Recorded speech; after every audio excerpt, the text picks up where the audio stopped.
Hello, everybody. Welcome to the second episode of the Mongoose podcast. That's right, it will be continuing. It was not a one-off thing. So today I am joined by Artistic Layman, a blogger and a guy who has a couple YouTube videos that are very good and who mainly seems to talk about animation in the West. And I think today our conversation will be on Western animation, its history, and where it is now, where it's going, and how it affects our modern culture. So, Artistic Layman, thank you for coming on. And thank you so much for having me. It's such a pleasure to finally meet you and to be on your show. Oh, yeah, thank you very much. So why don't you just tell me a little bit about yourself and the sort of online projects and and content you created? Well, my fascination of going into YouTube started with my conversion. I actually got converted through a particular YouTube video, and I've always been compelled to actually make videos and content. And originally my content was going to be about responding to militant atheism, and in a way it still is, because I find myself wanting to respond to atheists all the time. But I'm always trying to have like more animation projects, and actually soon I'm going to have like a live feed podcast where I just spend 15 minutes responding to things, and the rest of my time will be spending on animation projects of whatever I want. So, conversion to Christianity. So I imagine you were originally an atheist then? Actually, no. I was the best. I have probably the lamest and simplest conversion story in history. I started off as basically a theist, and because I'm a pastor's kid, and so I grew up in the church. But I always referred to myself as a Christian. On the fundamental level, I didn't really believe I was fully Christian, so I always sort of referred to myself as a Christian in the making. But there was never a time when I was an atheist, and so I find, however, my conversion happened around the whole rise of the militant atheist movement with Richard Dawkins and Hitchens and all those people. But so atheism has always been a corresponding part of my life, but atheism has always been a corresponding part of my conversion. But but other than that, it was just watching a certain video, watching a certain content that made me believe in Christ, and so that's always been applied to my content myself in going forward. So you're generally just a Protestant Christian then? Yes. Well, specifically, I'm a Reformed or Calvinist, but yeah, I'm a Protestant. You've just pissed off a lot of people that are part of the little traditionalist community. As for me myself, oh boy, I'm actually in a fairly similar position in the sense that I was raised as sort of normal WASP Protestant, Northern Baptist, and then eventually Presbyterian. And it was around when I started reading the Bible seriously that I sort of had the, I suppose, born again experience. And then I've sort of been an evangelical Christian, and then taking theology a little more seriously the past couple of years. And I've sort of vacillated between becoming Catholic and staying a Reformed Baptist evangelical. And I think, honestly, there's a lot I understand criticisms of Calvinism, but I think that, I think it gets a bit of a bad rap because it was the tradition that I sort of fell in love with Jesus in, and so I really can't hate it that much. But I think it's all good. We're Christians. So in a way, what gave you the interest, though, in Western animation? Because we could be talking about atheism, but I think, I mean, we could still talk about religion, but I think the topic I think we could focus on is Western animation, because, again, I think the video you're probably most known for, the videos you've made on YouTube, is a response to what you call homomania in the show Steven Universe. And yes, I can see that the comment section is alive with the Calvinist response. But yeah, one of my most popular videos, actually I have two of my most popular videos is responding to Muhammad, which was really actually my laziest video I ever made, which oddly enough is one of the most popular ones. But yeah, my Steven Universe video was basically, well, it's basically my response, because I really actually when the show first came out, I actually liked the show. I liked the trailer. I liked the series. Of course, as time has progressed, it's been revealed that certain details of it are explicitly about like promoting gay characters and whatnot. Yeah. But I had a different twist on it, because the show is technically promoting homosexuality, but it's doing so in such an abstract way. Only the truly fanatical would actually find it in that. But the thing that really changed the fact that homosexuality is promoted in the show. Yeah, and I think it's something that's just been happening over and over again, because the thing that pissed me off was I was a huge fan of the series Avatar: The Last Airbender, right? And and then as I started watching Korra, The Legend of Korra, it's like, at first it's like, oh, great, a new show. And then second series, oh, that sort of was lame towards the end. Third season, oh, they just put it online now. I don't care. I don't want to watch the fourth season. And then the fourth season, out of morbid curiosity, they did what? I mean, that was the most hilarious.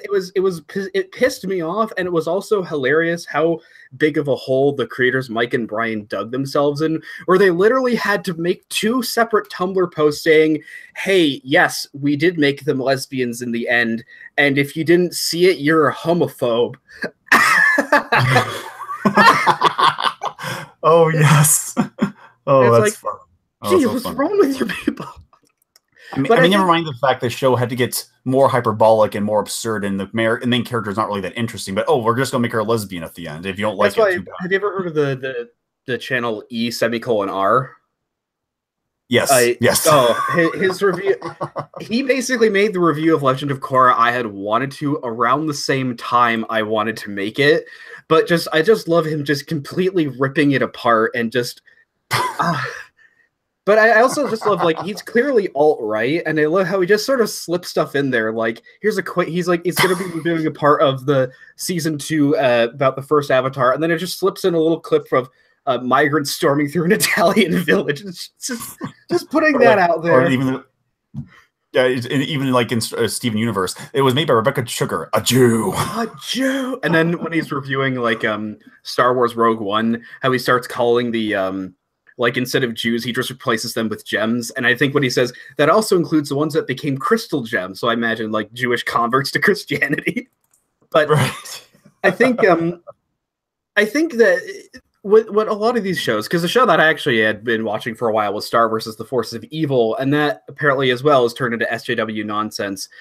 But the thing is, the fact that we can even have these sort of serious, semi-serious conversations, I think it shows that animation in the West, at least, has sort of taken 2 steps forward, but 1 big step back, where you can definitely tell a lot of people that created these shows. Like, I think the objective technical improvements is the studios are finally at least giving people a budget to make the shows, because compare the stuff to, like, because, like, a series I actually started watching was the Voltron made by Netflix, and I'm like, this is sort of cool because it's written by a lot of the same guys that made Avatar: The Last Airbender, and animated by the same studio that did the first season of Korra. Because say what you want about the series, it looks very good, but I'm like, I don't even want to, out of curiosity, look at what the old Voltron from the 80s looked like, because I imagine it just looks like just absolute crap. Because, you know. I think that there was probably that sort of terrible gap in the 70s and 80s with animation, where it went from the nice, smooth Tom and Jerry, Warner Brothers cartoons, where it's very repetitive and simple, but it's excellent slapstick comedy mixed with with a nice sort of classical score in the background, and then very smooth, fluid animation. And then in the 70s, it's just jerky commercials to sell toys for a half hour. And now finally, I guess in the past couple decades, they let it, like, with Teen Titans, I suppose starting with Batman, the animated series, Teen Titans, Avatar: The Last Airbender, and then Adventure Time, and keep going. The animation looks better. It's a lot simpler, though, with the sort of noodle-armed bean people. But at least it seems like they let the creators make what they want, and they gave them a good amount of artistic freedom. And I think they started letting the sort of progressive stuff slip in there when they realized, hey, actually, we're not going to get... I think the days of us getting, thousands of letters from angry moms yelling at the TV, I think those are sort of over, because society in this country has substantially progressed, or had become more and more progressive socially.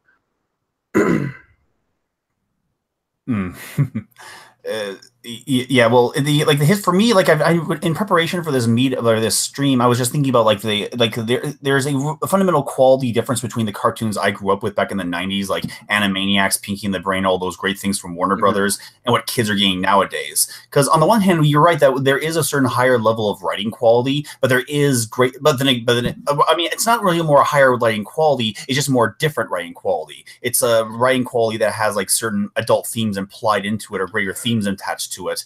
But of course, it's like the art style is completely... I mean, the art style is essentially terrible. I mean, the way they make Steven Universe is just, they just draw a rough storyboard and send them back across seas, and the poor animators over there have to figure out how they work, how they go from frame to frame.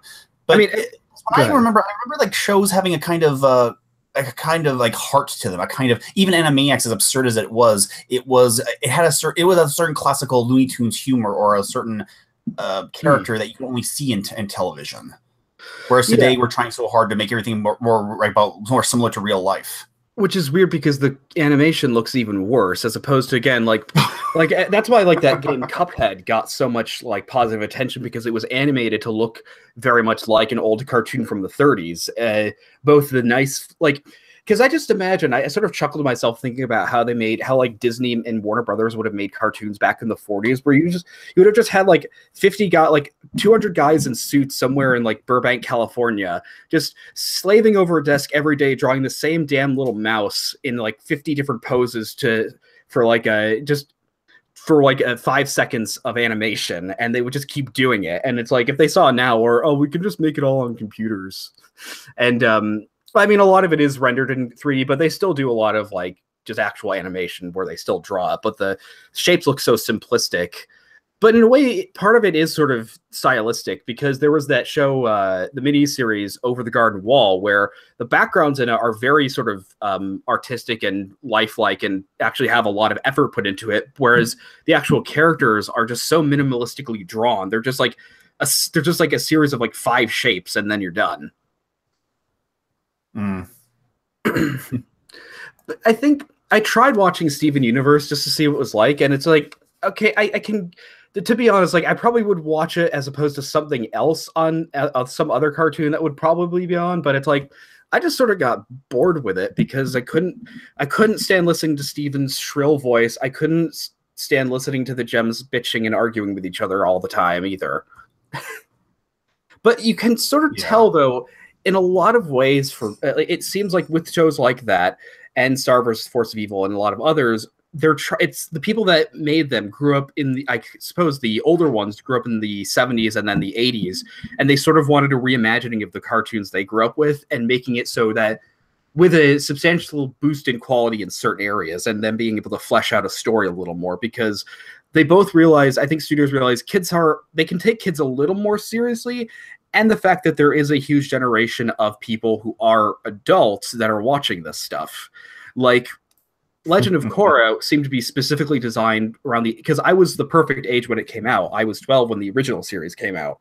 And so it's sort of designed, it seemed it was much more aimed towards older teenagers and young adults, which that's fine. And in a way, I actually think the limitations, though, of making it so that it still has to appeal to young kids so they can't have swearing or gore, I think the limitations of that actually help it out, because you look at the quote-unquote adult cartoons like Family Guy and Bob's Burgers and, well, other stuff, specifically Family Guy, and how sort of vulgar and crude that gets, to the point where it's, well, we just know this is made for adults, and we're just going to see what we can get away with.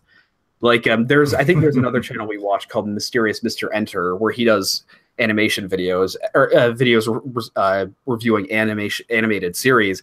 And like, I love his videos on Family Guy, where he just like savagely rips them apart of how horrible they are. Yeah, I stopped following Family Guy up until like after they had that little hiatus and came back for a 3rd season. And there was one scene in particular where I stopped watching. It was a scene where like Peter was having a dream where he wakes up from a dream. He said, "I had a dream that I was eating a sheep. I ate like a sheep or something." And he looks over and his pillow is still there. "Oh, then what? I feel full. What do I eat?" And there's a half-eaten sheep dragging itself with blood dripping behind the floor. And he goes, "Oh, that's where it is." Like, okay, I'm not watching this anymore. Yeah. I mean, I think some of the earlier stuff was funnier, but I think in Western animation, the sort of goal has always been, I think, once they started making stuff a little more seriously, of making something that both people who are adults can enjoy for a story, characterization, and other stuff, but can still be aimed at young enough audiences so it's safe enough. And I think a show like Avatar: The Last Airbender probably came the closest to doing that, because like I rewatched that series after Korra because I hadn't watched it for years. I'm like, is it going to be like the situation where it's not bad, but it's not as good as I remembered? No, it was actually better, because I was able to pick up on a lot more of the stuff that I missed when I was a kid. But of course, there's a certain. Go ahead. Well, yeah. One of the benefits, one of the other things, like for me, I actually like the medium, and I like animation. I just love the whole process of it. And so there is a certain artistic appreciation of the artwork, because you're not just seeing people acting things out. You're seeing actions and stories in a situation that could never exist in the real world. Or it's like I'm thinking like you could be in animation, you could do anything. You can literally take stories anywhere, and so there's a certain optimism of watching these weird worlds come about. And so, which is always why I was always turned off by shows that are based on real world. Like one of the shows I actually didn't like as a kid, but like now is like I hate Arnold, just by virtue of the fact that it was too closer to real life.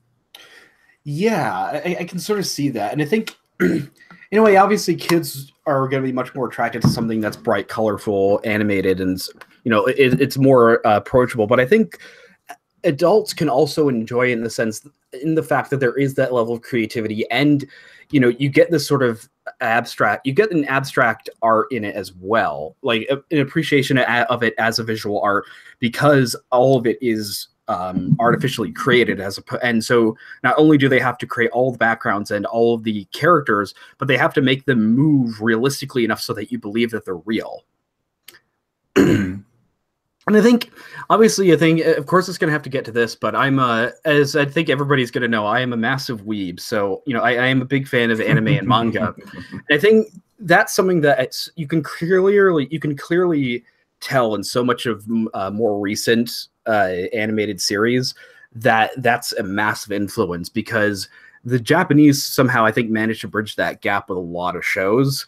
And the thing is, the problem people have with anime is I don't like the fact that there is. I recognize full well the issues manifest within it and the terrible tropes that can be associated with the medium. But I wish we could somehow bridge it from. There's people that you can either be a massive weeb that only likes anime and hates everything else, or you hate anime and you want to destroy it with fire, as opposed to people that can just sort of have a healthy relationship with it. Like, I don't like all anime. I like certain ones. I like the sort of more avant-garde, artistic, serious ones. Stuff like Kino's Journey, Mushishi, and stuff that's slower paced, more story-driven. I don't like the shonen stuff that's about 500 episodes long, because that's when you get, like, if you think some of the animation's cheap in Western cartoons, you should see some of the horrible stuff they do in anime,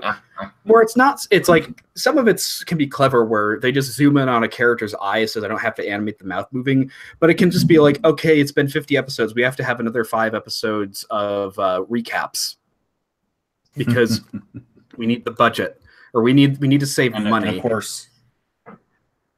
And of course, there is the infamous Dragon Ball Z, where 5 hours becomes like 10 episodes.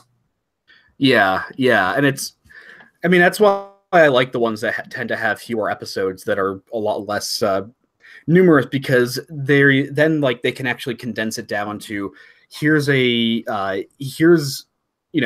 we don't have to have the recap episode. We can just have it be, here's the story, because remember, most of us now just binge watch everything, as opposed to, imagine, like, you can now appreciate sort of why they always have to have the previously on X or the little recap, because they were often, a week apart, or oftentimes several months apart between seasons. But I think certainly some of the stuff that is in these things I think it's completely unacceptable. Like, I would if I was running this thing, I would never accept these standards of, like, yeah, whatever, you can just have complete filler for 50 episodes. The kids are stupid anyway. But, like, again, that's what I think. That's what I think that's why Avatar: The Last Airbender was paced so well. You saw that series, right? Oh yes, that was awesome. Oh yeah, good. It's paced so well because when they created it, they already had the story, the 3-act story laid out, so they already knew where they sort of wanted to end it. So they had so they were able to pace it well. And obviously, I guess unfortunately, it was only 60 episodes long, but I think it was exactly as long as it needed to be. Mm. But what's weird is talking about the cultural influence of it is I started noticing some actually very good. It's weird because the series sort of on the surface level very much sort of praises, or it's supposed to be like emphasizing the coolness of like East Asian culture and philosophy, like the chakras and Aang being sort of like the Buddha and all of that. But in a way, the actual ethics and morals it teaches are very Western and Christian specifically.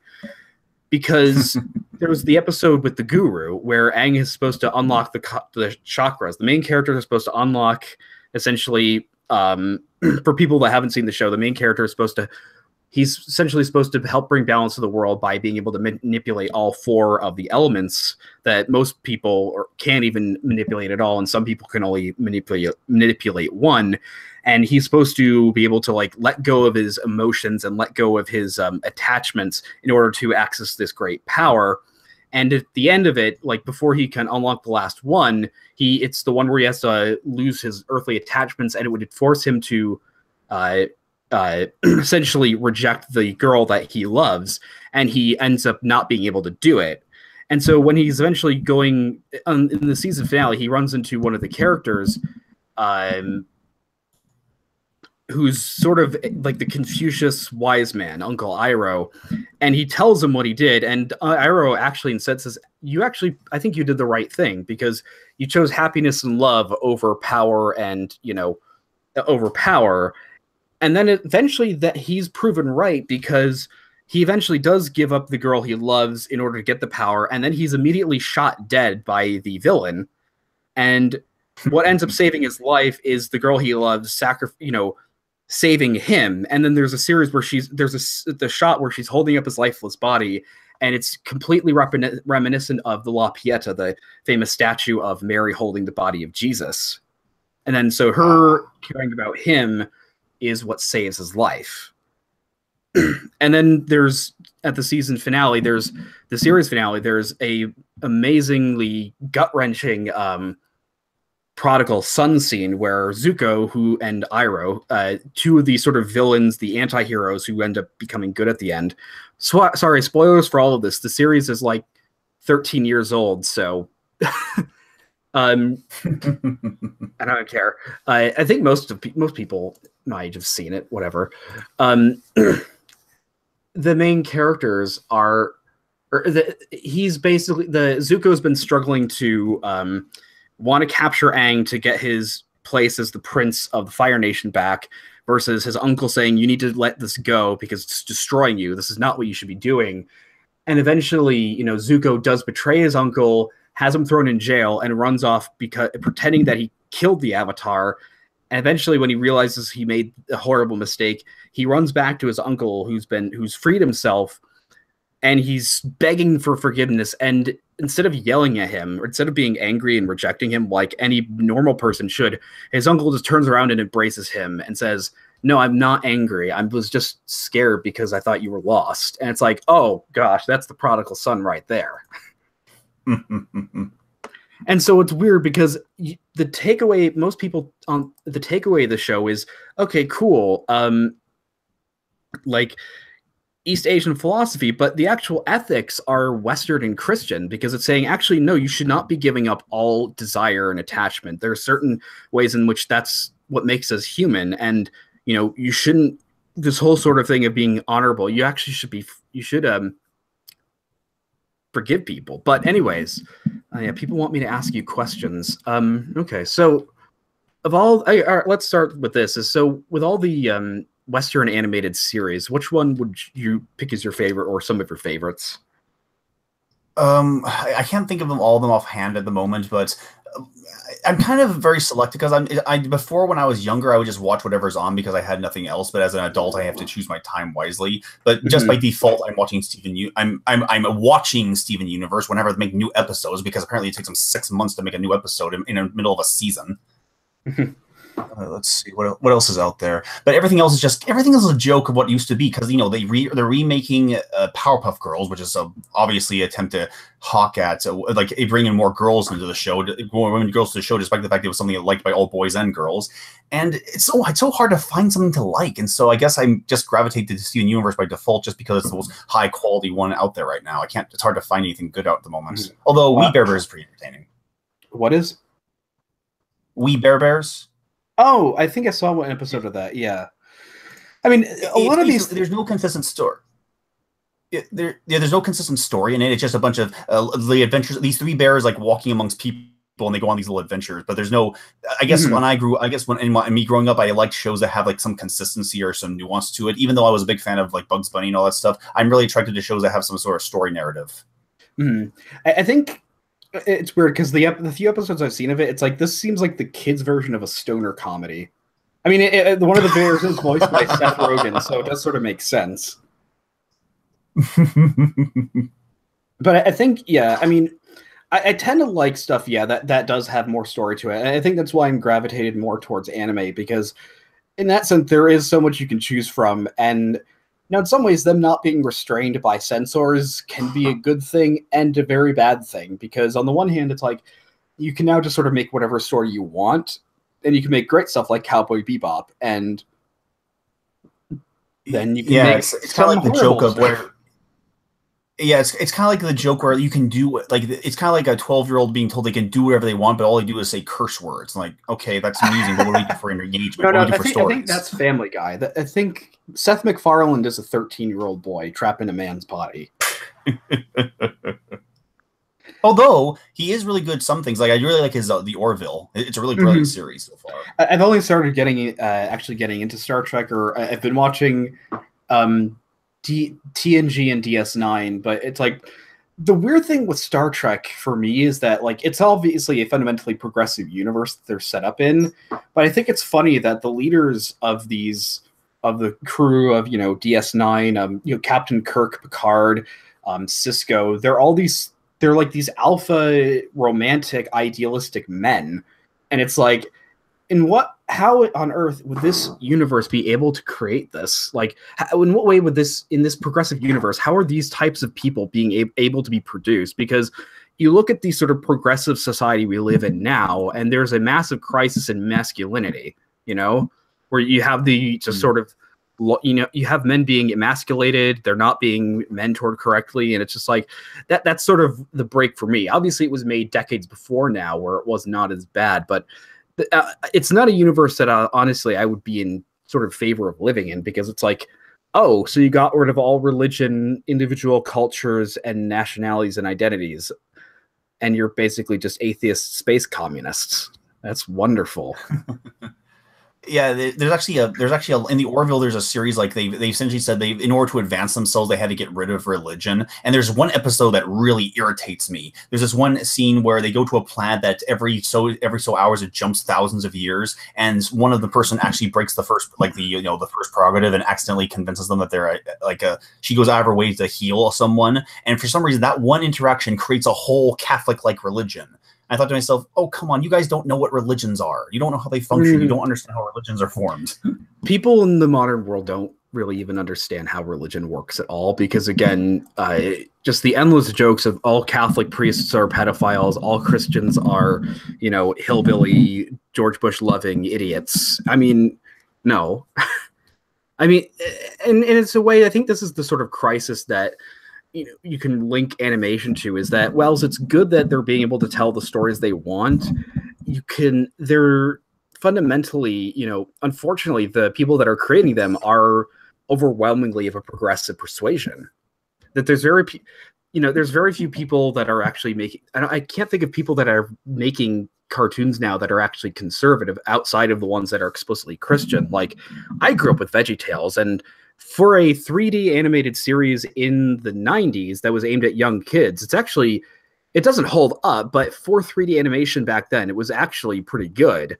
But the problem I think Christians and conservatives seem to have is they think that creating quote-unquote conservative or Christian culture means explicitly making it like making something like God's Not Dead or the movies Dinesh D'Souza makes, like Hillary's America, where that's not how progressives and liberals take over the culture, because what happens is they're trained in the universities and they have their ideas, they have their creative ideas, and their progressive mindset is manifest subtly and nuanced throughout their work. Whereas, you'll have the girl power trope always, and then and I think in every animated kids show ever, when there was a boys versus girls episode, who do you think won every single one of them?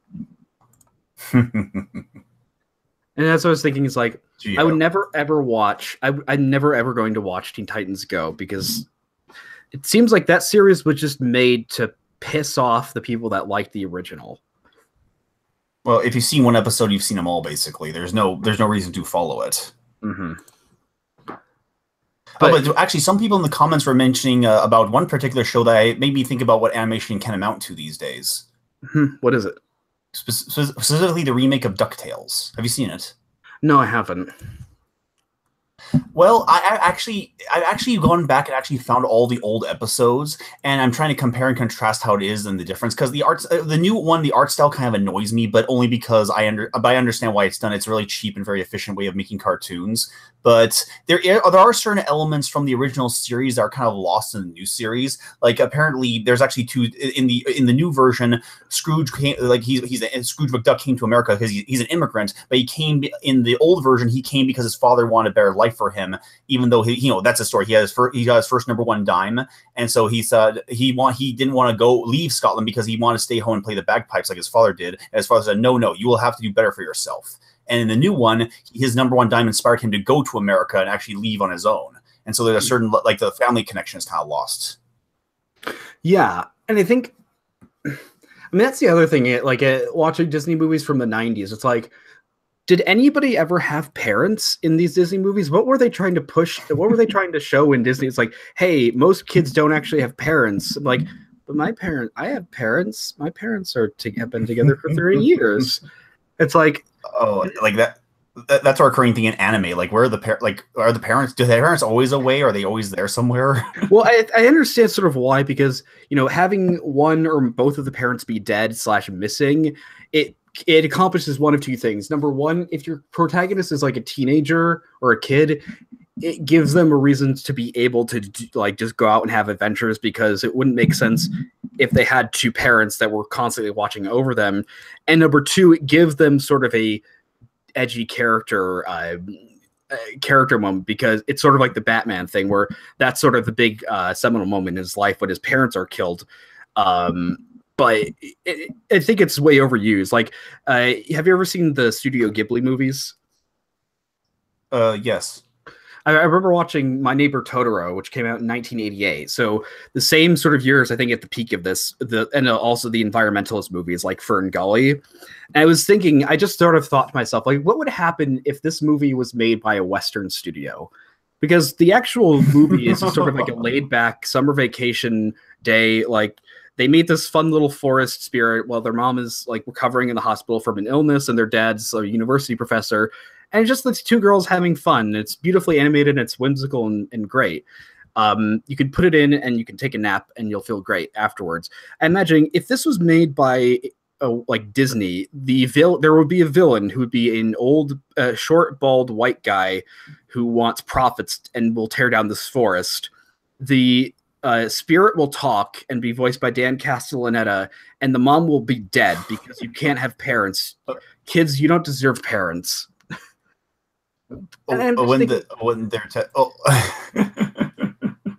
Yeah.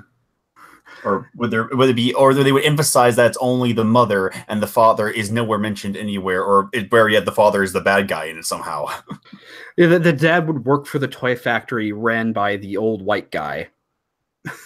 And then they'd have a song about how great it is to have profits.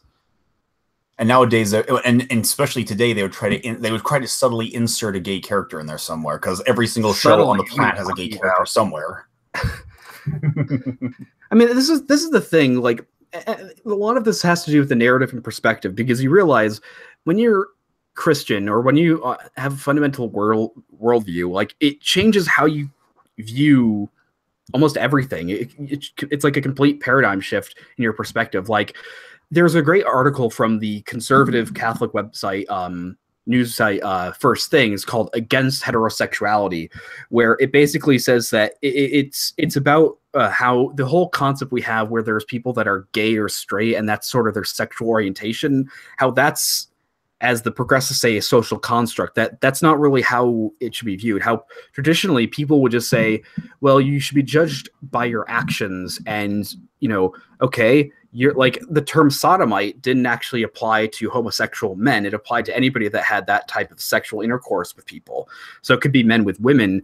And the thing is, it describes an action, not a feeling. Whereas now the way they got gay acceptance is they basically said gay people are a separate class like black people are. And I'm thinking like, it would be awesome to have somebody from a Christian or traditionalist perspective make an actual animated series, and I think, but do it subtly, because, and the thing is, you don't do it by making it an explicitly Christian show. You do it like Lord of the Rings is, where the Christian and Catholic themes are there, and the reactionary medieval themes are there, but they're very subtly put into the story, and they sort of naturally flow outward from Tolkien's mind and imagination, and it's one of the most recognizable pieces of fiction in the modern world. And one of the biggest problem, like, this is something I'm just noticing, like, trying to figure out myself. But the biggest problems with like having traditional values or conservative values in animation, is because the art field or animation, it attracts a certain type of mindset. It attracts because I'm kind of an oddie for a person being conservative and having like artistic inclinations is kind of like a weird, like almost biological anomaly, and so that explains why there's this whole liberal mindset that culminates in the Hollywood, which is why, I mean, it's Hollywood is called liberal for a reason, because it kind of attracts that certain mindset. I think it does, and I think that partially explains it, but I think it also has to do with the fact that progressives control Hollywood, and they control the art schools that pump out the future animators and writers, because I don't think we could consider Walt Disney to be all that liberal.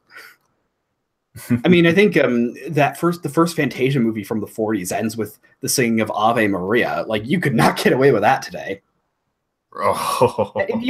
I think there's even this joke, I think, of like how there was all that controversy over the movie Song of the South. But it's like, okay, so apparently old evil racist Disney has a very like beloved folksy wise African American man as like its most beloved character.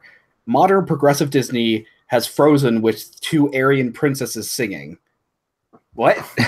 Although to be fair, Disney wasn't much of an artist himself. Like, he had little to no artistic creativity. He was more of a businessman who was the face of the company. And so you could say that, he was more of a business. And like, there's actually a comment that he recently made that I saw. There's one video called "Why I Left My Dream Job at Disney," and he had an interesting quote by Disney where he says, "We don't make movies to make money. We make money to make more movies." And even though that's probably one of the benefits of having him, because he was a simple conservative businessman, but because of that, he was able to create an entire empire that created a great expression of imagination. And I think. Because I think, culture was nowhere near this progressive before the 1960s. I think we have to admit, there was something that happened. Progressives did take over the universities and institutions. I mean, there's sort of a joke among sort of more reactionary circles that Joseph McCarthy was actually completely right, that the communists had infiltrated American society. And I think there's probably a lot of truth to that, because there was, of course, that the famous interview with Yuri Benzanov, the guy who said, the former KGB guy that said, Marxists have infiltrated the United States, and we have been for years. Imperceptibly. I highly recommend. Yeah. I'm sorry. I highly recommend the book "The Naked Communist," and because it gives a lot of illustrations to how not only how influential a communist is in America or the whole around the world, but the mindset that also brought about. And I think it is, because I think that's a difficult thing, because film and animation have sort of gone hand in hand. They were sort of created at the same time in the early 1900s and the end of the 19th century, but they sort of only had a very brief period where they were any importance before, I would say, the first massive blow to Western civilization, which was the First World War, and the big push into progressivism. And I just think it would be interesting if that war had never happened, and if we lived in a more traditionalist society in which the sort of complete takeover of our society by liberals and progressives had never happened, what animation might look like, what pop culture might look like in a world that's not progressive. Because I think I'm a big proponent of the idea that there is such a thing as high and low culture. And, you know, I think animation can be high culture just like film can. I think certain films like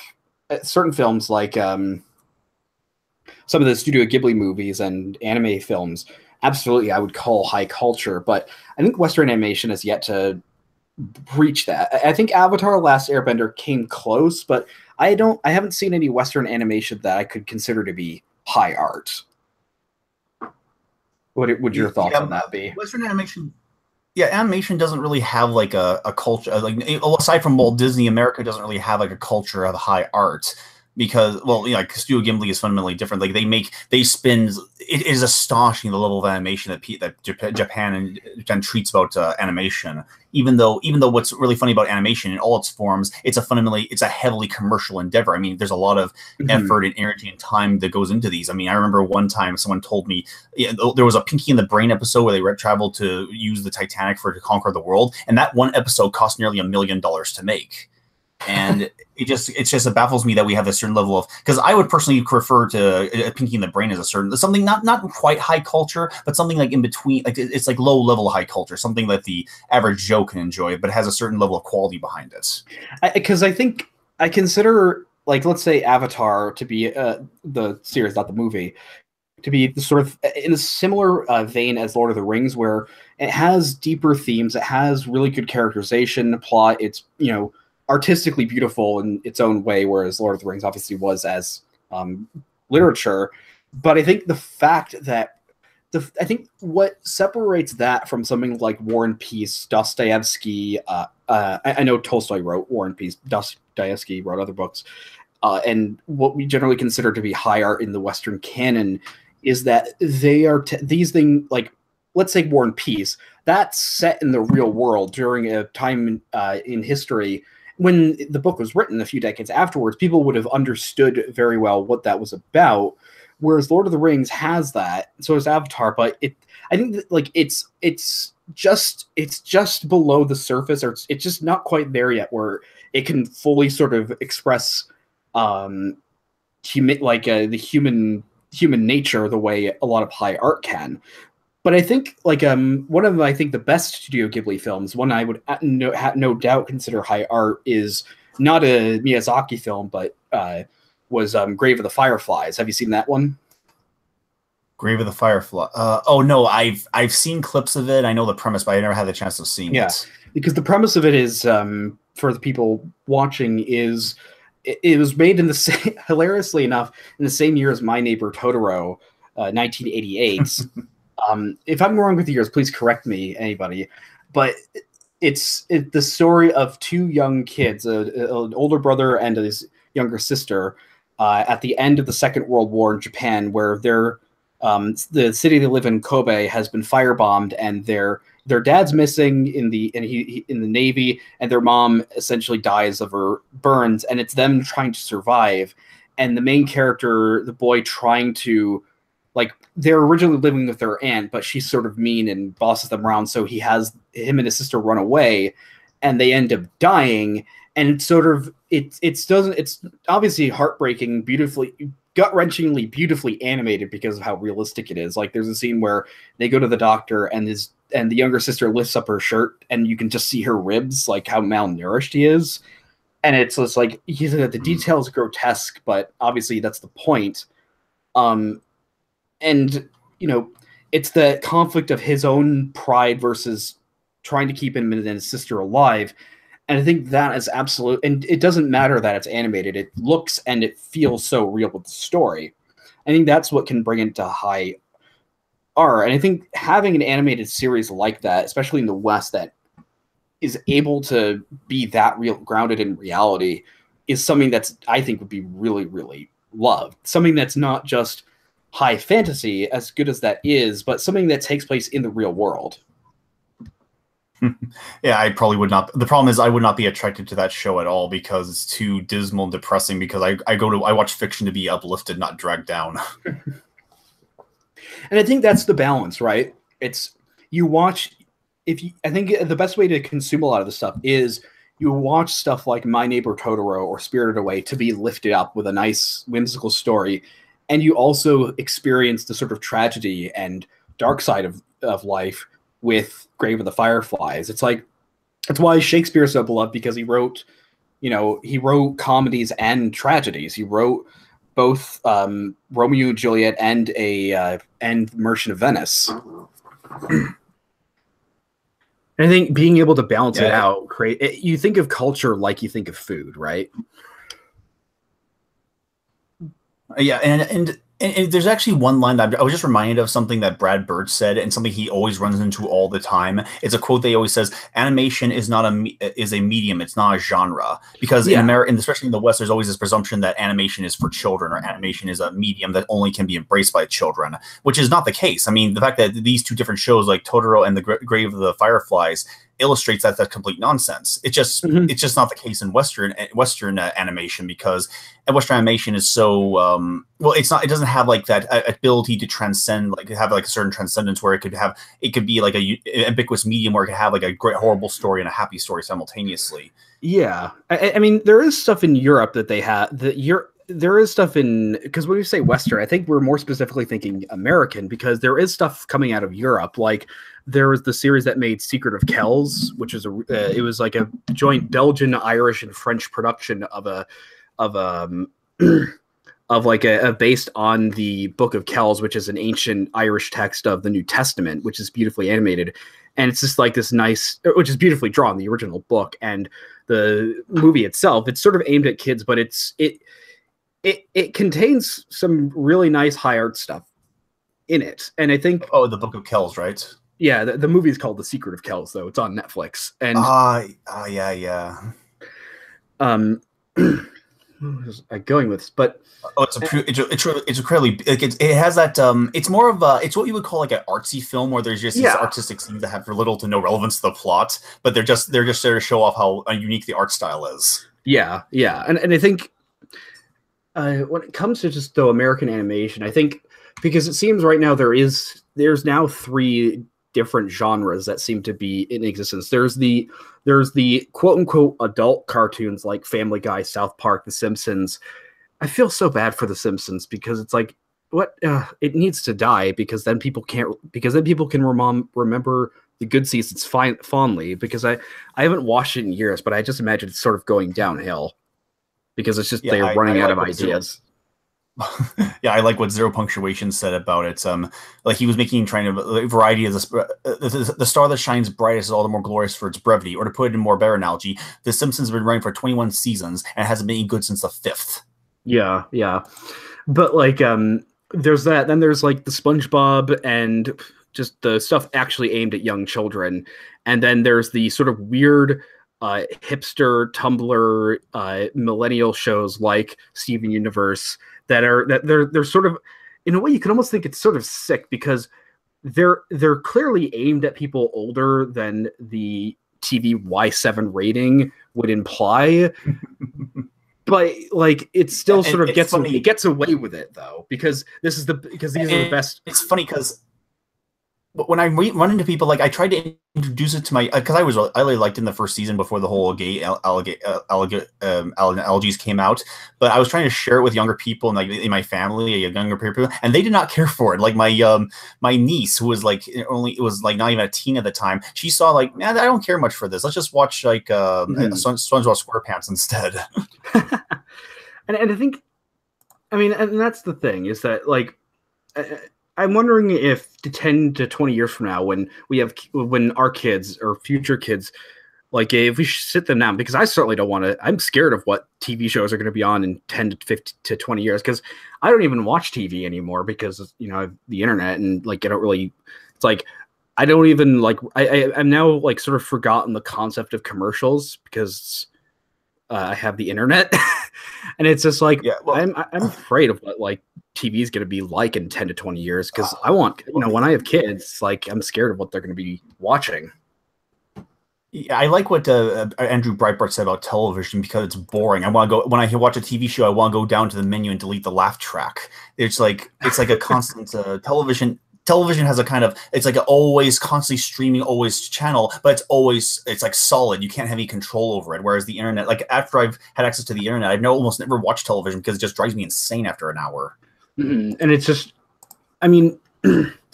And I think the internet, especially with YouTube, the thing I think people like about YouTube is that regardless of whether the videos are good or not, I think the reason people initially were drawn to it is its accessibility, variety of content, and it seems a little more sincere. Like, you just have somebody in front of the camera talking, and it's like, that sounds a little, it's like, even if it has no production values, it's more people can watch that than a lot of like TV shows that there was millions of dollars put into because of the sincerity of it. But like, you start looking at the underbelly of it, not just because progressives run YouTube, but the fact that, like, you know, all those like top 10 channels, like, I feel like there's a very sort of dark side to that where, like, because they're always offering at the end of it Amazon gift cards. The people narrating it sound like they clearly did not write the script, and it's just like, you know, hang out with me on Twitter or like get an Amazon gift card. It just seems like this is something some company threw together to be able to make money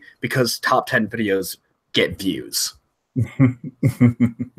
Yeah, it's almost like they're trying. It's like that slow. I mean, I don't know if it's still going, but YouTube really does want their channel to be like television, despite the fact that I watch YouTube because I can't stand television. Somebody said Sesame Street after Jordan Peterson's inclusion. I would love to see Jordan Peterson on Sesame Street. Although, unfortunately, well, no, he has to be on the Muppets because then he can talk with Kermit the Frog. Have you seen the videos where they just take clips of Kermit the Frog talking and cut and edit in Jordan Peterson's voice, where it's like free speech? Yes. It's hilarious, but like I think fundamentally, if nothing else is taken away from this, it's the fact that if conservative Christians like want to, because we all will talk about, you know, politics is downstream from culture, but how many people actually believe that? Yeah, because it's like, it seems like after Donald Trump won the election, everyone only cared about, oh, now all our social problems are over because the culture brought in Donald Trump. No. Because imagine this. Imagine if instead of spending millions of dollars on political campaigns every 2 to 4 years, conservatives and Christians started pouring their money into actual culture, like funding, you know, people's individual projects on YouTube. Like, there's channels that are led by, like, that are progressive in nature that only have a small number of subscribers, relatively speaking, and they get so much money because progressive institutions give them that money.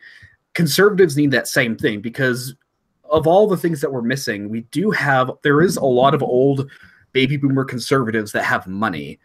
And that money is going to go somewhere, and it'd be good if it could go to the next generation of conservative and Christians. And it'd be awesome if they could also funnel it into building like a conservative art university. I think I've been sort of talking too much on this, so I want you to give more of your input, please. Well, I'm kind of skeptical about having like a quote unquote conservative art project. It's just a matter because you know, just not because they have a monopoly on it, but because becoming conservative, at least for me, was like a relearning. Because for me, becoming conservative, like becoming a Christian, was basically relearning everything I was told. And maybe this is just the product of my time, but it doesn't seem that. Well, I'm even just blinded by the present because animation or art or illustration style appeals to a non-analytical, solid mindset. There's a certain because you know, these artists tend to be more attracted to more risky ideas and more unique ideas, whereas conservatism requires a certain level of this is the way the world is, this is the way the world works. Because conservatives are better at being managers and liberals are better at being artists, but now it's gotten to the point where the artists think they could be the good managers and they suck at it. It's like that one scene. There's one scene that's a history of music where this guy's talking about like there was this very unique era of music in the 60s. But here's the thing: the people in charge were not hip young guys. They were just cigar chomping old white guys who said, "Is it good? I don't know. Put it out there, see if it sells."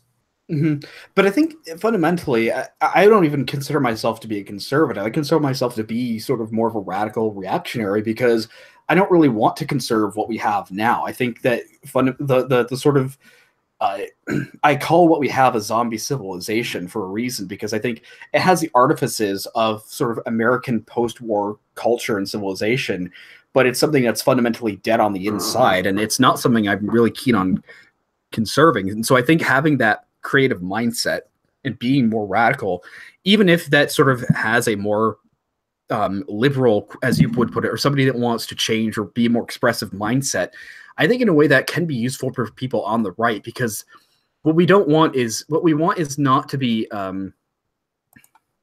what at least what I want is not to be conservative and just say we need to keep going, we need to conserve the sort of Ronald Reagan 1980s or 1950s culture. I think we need to I want us to like start thinking outside the box and try and create something new. And that's where I think sort of cultural and artistic talent can really come to play.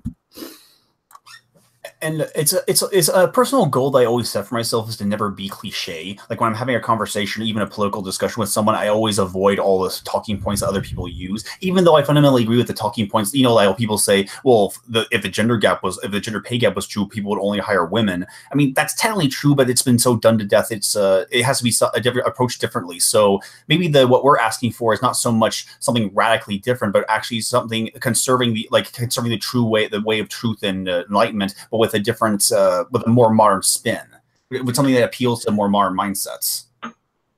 I mean, I think in a way, it's not so much that for me. It's that I think I think it'd be cool to, what I want conservatives and especially Christians to start understanding is to try and escape the sort of modern mindset and understand that the way of the modern world is almost completely antithetical to Christian values and traditional Western values, because it's something that's fundamentally, you know, because I would sort of consider the hallmark or the root of what is modernity. When we talk about the modern world, I consider it's the relativism. It's the idea that actually objective realities, moralities, and standards don't exist. I create morality. I create what I think is right and wrong, because that frees me from a lot of responsibility. Yeah, the C.S. Lewis talked about the poison of subjectivism and how this mindset could potentially destroy us as a species. And it sort of is, because you look at the birth rates in the West right now.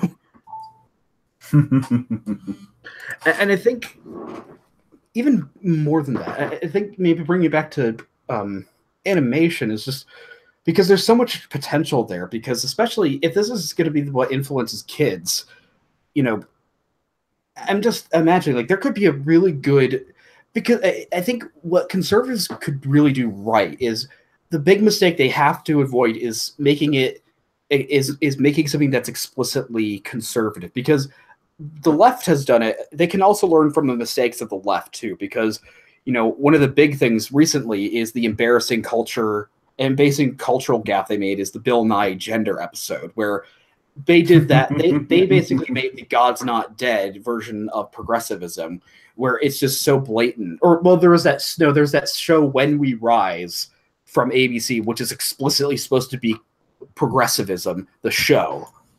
And then there's like the Ted Turner Captain Planet series, which I think everybody thinks is a complete joke now. And whereas like something like Princess Mononoke, although Mononoke was a little blatant, something more like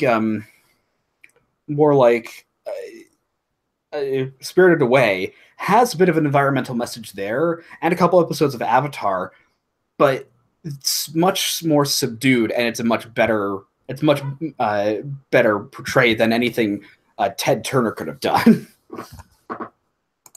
Oh yeah, I recently, I can't remember what the name of the movie was, but I was just watching YouTube videos, and there was this promotion for a movie about, you know, it seemed like a teenage flick about something, and it turns out the whole story is about a kid coming with terms with his homosexual tendencies and actually coming out of the closet. And I thought to myself, wasn't the story technically done to death like 5 years ago? It's like they have no creativity at this point, even on the subjects that they can advance. And so even the left is actually kind of, they've all become cliche at this point. I mean, the right is trying hard to always bring back Ronald Reagan, and the left is trying to bring back the 70s or We Are Harvey Milk or something.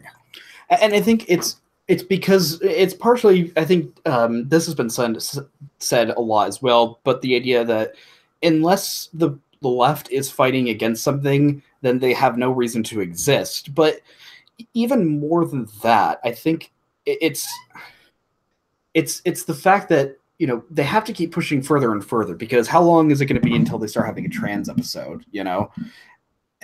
But ultimately, though, the problem is that I suppose the sort of bleak hope in all of this is that progressive modern society is fundamentally unsustainable, demographically, economically, and socially. I don't think it can last, but it's going to start cracking. But how it's going to crack.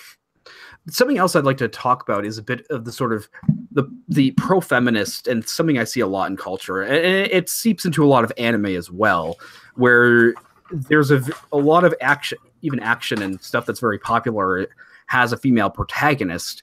And in some ways, I think one of the reasons why people can be naturally attracted to having a female protagonist, both men and women, is the fact that it sort of conveys this sort of innocence where they can sort of express emotion and be the sort of vessel for a story.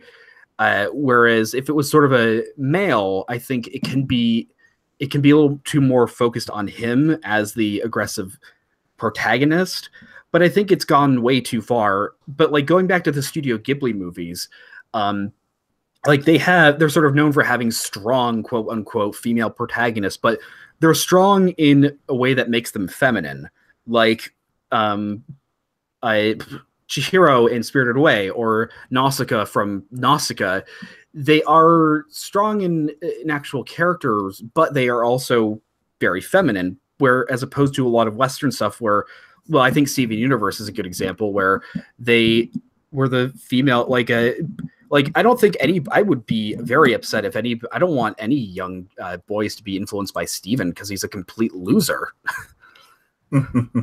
And his friend, which is basically the girlfriend character, is becoming more and more. She started off very feminine with a flowy dress, but now she's becoming more and more masculine as the series progresses. Mm-hmm. And the show keeps promoting race mixing. I'm very upset with that. I'm just kidding. And even better. And you know the concept of fusing in Steven Universe. You know, how they needed a reason to fuse. Yes. Well, in the newest episode, he and her and the main character Connie, well, the Steven and her friend Connie, they're now fused together. But there's a scene where they become like a kind of teenage woman character. But the thing is, the character has a stubble. It's like they're stuck on a planet for several days, and they have a stubble where they're shaving. So it's the Caitlyn Jenner. It's the Caitlyn Jenner gem. And which kind of goes into the weird, bizarre notion that it's like promoting. It is technically promoting by the show, but it's not really promoting anything because it's just trying to be fun with itself. Yeah, and again, I think like seeing some of those scenes, especially from the ER review of the show, because I only saw like 12 episodes, and it's like it's clearly sexualized, them fusing together. It's like, this is not something I think kids should be watching. And it's just, yeah, I mean they can make whatever they want, but it's just, I mean, I really would not want my kids watching that show, because it's just like, I think for one, it'd be a very bad, I don't want them pushing homosexuality in TV. Although the thing is, this is one of the few legitimate complaints, or something that I do sometimes think about, is why is it that like people get all up in arms if there's any sex or sexuality portrayed in fiction, like especially aimed at kids, but they're okay with violence. I've always been curious about that. I think there's a good psychological reason why, but I've always been curious. Do you have any thoughts on that? Well, I'm of the opinion that sexuality is something that if we're going to regulate anything, sexuality is something that needs to be controlled, because our sexual, like when we're a society that spends most of its free time on sexual energy, is not going to build much of anything else. And so there's we're more naturally inclined to watch, like when we see violence, we can see like the choreograph, the action and the intensity. But you know, it's like sex itself is like, you know, in the Christian perspective, it's two people becoming one flesh, and the transmission of life and the creation of the new life. And we treat it, and unfortunately in entertainment, it's only treated like a game, and so it really diminishes that whole intimacy that sex is. Mm-hmm. And I think that there's an art to, again, because you just think about it, it's like, what would be worse, somebody showing a breast or somebody getting punched violently in the face? And it's weird, because apparently we think that the former is worse. And I think because it's funny. There's a story I have from college where one of my political science professors was from France, and he made a joke where, because obviously in France nudity is not taken as seriously,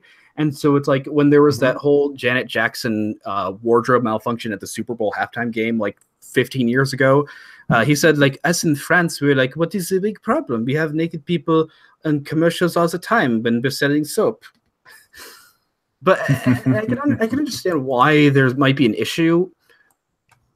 But I absolutely think that, first off, I still don't think violence should be aimed at young kids, certainly. But, like, I can understand your point as to why sexuality certainly should be regulated, especially for that young. But I think, because, again, one of the things I really hate in the modern world, another thing, one of the hallmarks, is that how sort of anti-children, not just anti-life with abortion, but just anti-children we seem to be, where we seem to be recreating so much of what the ancient pagan world had that Christianity took hundreds of years to stomp out, where instead of having the massive infanticide rates that by the Middle Ages were largely removed, we have abortion now, bring it back. Children, of course, in the pre-Christian world were not viewed as actual people, but more or less just property of their fathers. And now, again, when people look at how at having kids, they think about it like, how is this going to benefit me? How is it going to affect me? What is this child going to mean for me? Whereas that's not how you should view this new human life that's coming out of you, Or inversely, they think about, how will I be able to properly raise his children? Which is, the more responsible people would say, I'm not going to have children because I can't properly raise them, especially in this day and age. And I think then there's the thing about birth control. People say, well, people just need to be more responsible with birth control. But statistically, birth control doesn't work if you look at the actual statistics. Because if you look at it, it's like, okay, when it was first implemented in the 60s, like widespread birth control, so it was aimed at saying, we want to lower the amount of people's unplanned pregnancies. What happened to the number of unplanned pregnancies since the birth control became widely available? It's skyrocketed. Because you take millions and millions of people having sex all the time, even if birth control, let's say, is 95% effective, that 5% is a lot of people. Somebody said birth control is gay sex. No, that would be Mike Pence. It's like, because we can't tell people to keep their actions and like their behavior in check. So we're just like, just engage in that dangerous behavior with protection. Like, is it really so hard to keep it? Maybe I'm just a weirdo, but is it really so hard to not have sex? I mean, is it really so? People become psychotic when they don't have sex after a while. I mean, in some ways, I suppose, but it's certainly. I mean, there's tons and tons of. I mean, the Christian life, objectively, like I was talking to a priest and he had a good point about this, where objectively sort of St. Paul talks about how celibacy is, and total devotion to God is, the highest form of like how you should live.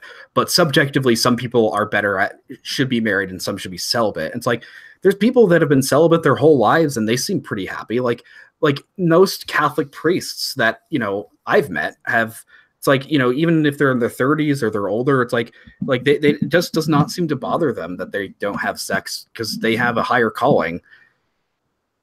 But especially how we kind of degrade sex in this kind of like how in pop culture we kind of degrade sex in this kind of like competition, or like something we have to, that every single person seeks out, which is true to an extent, but the way we've exaggerated, like people's understanding of sex is basically American Pie. It's like, ugh.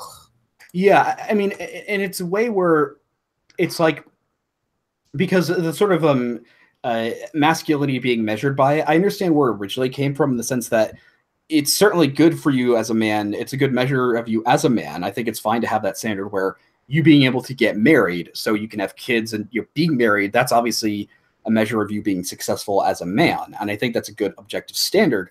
But now we've taken away the familial and procreative aspects of it to, if you can have sex, it doesn't matter what happens to the woman. You can just, probably I think the sort of modern idea as well, you have sex with her and then you can just dump her and leave.